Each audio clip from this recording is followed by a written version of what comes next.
So today I am going to read the Waddle-I-Doers, especially appropriate on this quarantine.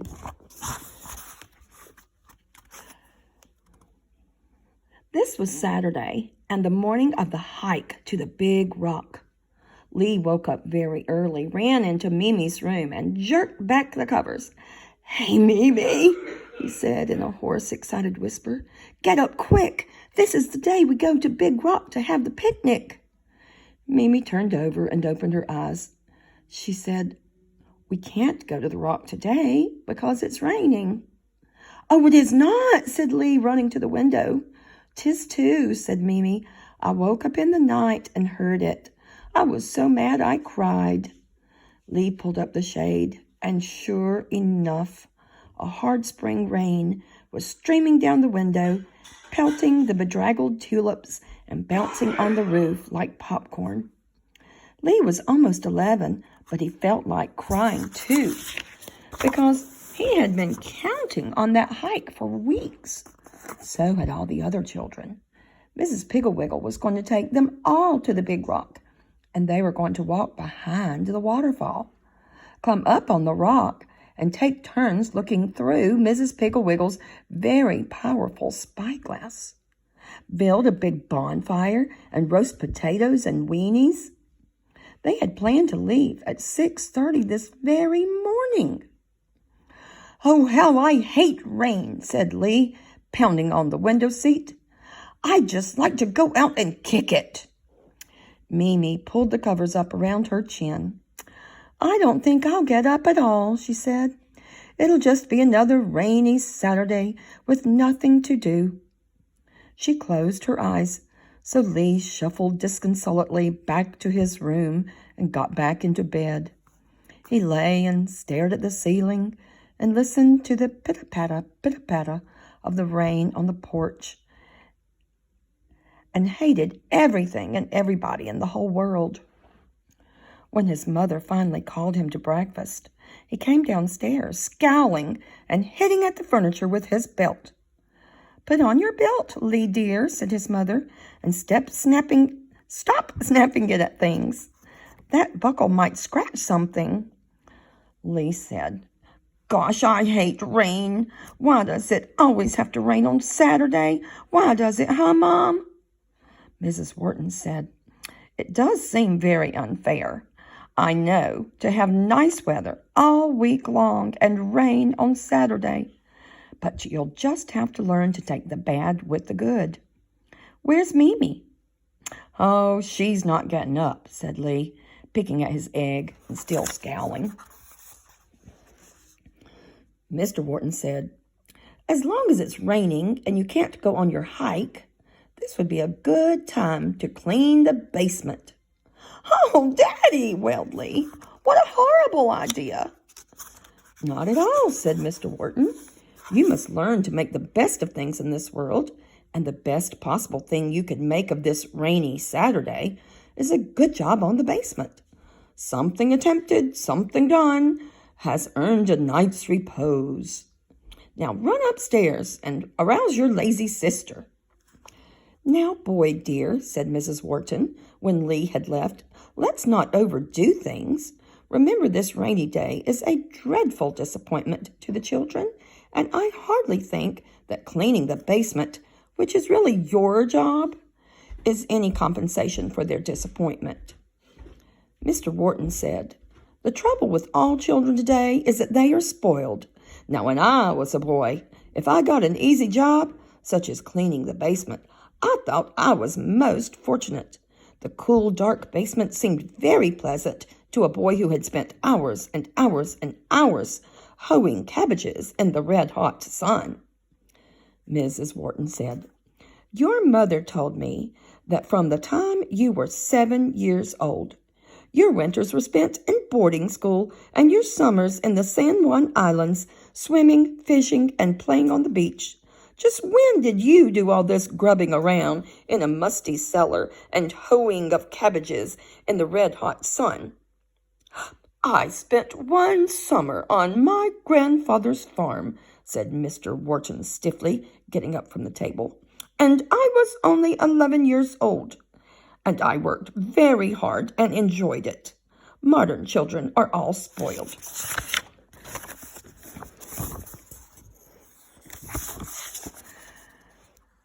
Sometime after Mr. Wharton had left the house, Mimi came clumping downstairs, wearing her jeans and her mother's blue satin mules. She was as cross as two sticks, and her hair looked as if she had combed it with an egg beater. "I hate rain," she said, grabbing a piece of toast and spreading it thickly with peanut butter. Mrs. Wharton said, "Please put down that toast, go upstairs, and take off my best bedroom slippers. Comb your hair, and then say good morning." Mimi stuck her tongue out at Lee and clumped back upstairs. Mrs. Wharton sighed. What a problem this day was going to be. She said to Lee, "This would be a fine day to work on your model airplane."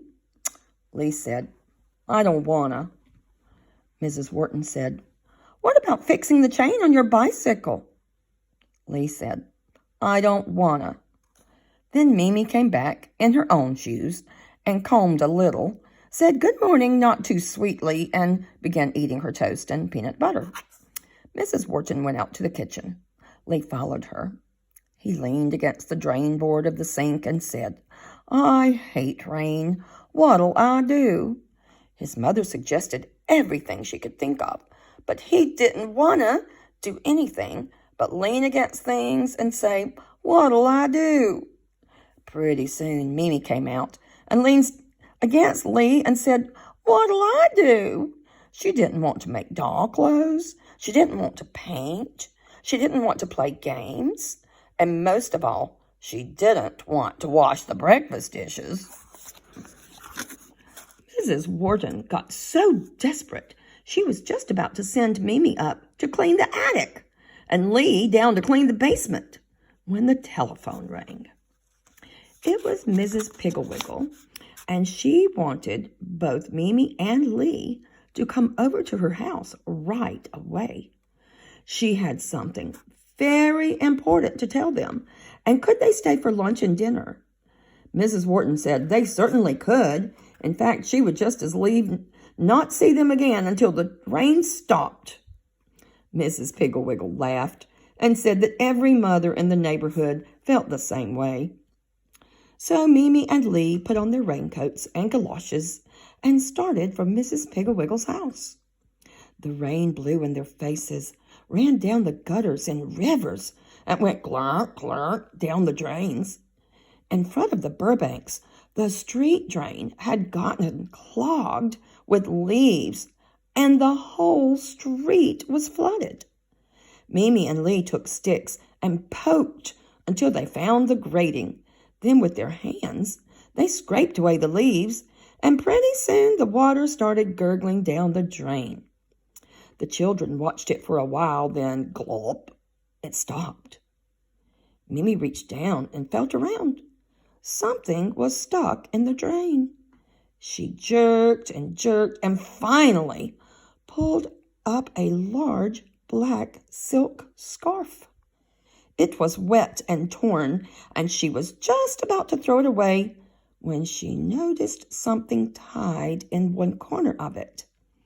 She worked on the knot, and Lee worked on the knot, but the scarf was so wet they couldn't untie it, so they decided to carry it to Mrs. Piggle Wiggle's and cut the knot with scissors. When they got to Mrs. Piggle Wiggle's, all the other children were there, and there was a huge stack of galoshes and umbrellas on the porch, and all the hooks in the front hall were filled with dripping raincoats. Mrs. Piggle Wiggle opened the door for Lee and Mimi, told them to hurry and take off their things and to come into the living room as she had something very important to tell them. Mimi showed her the black silk handkerchief, and Mrs. Piggle Wiggle said that while Mimi was taking off her things, she would take the scarf to the kitchen and cut the knot. She did, and in a minute came back and handed Mimi a round gold coin. She said, "Mimi, I am quite sure that this is a pirate lucky piece. Mr. Piggle Wiggle used to have one, and as I remember, it also was gold and had a skull and crossbones on it. Better take very good care of it. Now let's see, do you have a hanky? Mimi said, no. So Mrs. Piggle Wiggle loaned her one of hers, tied the lucky piece in the corner, put the handkerchief in Mimi's back pocket, and pinned it fast with a safety pin.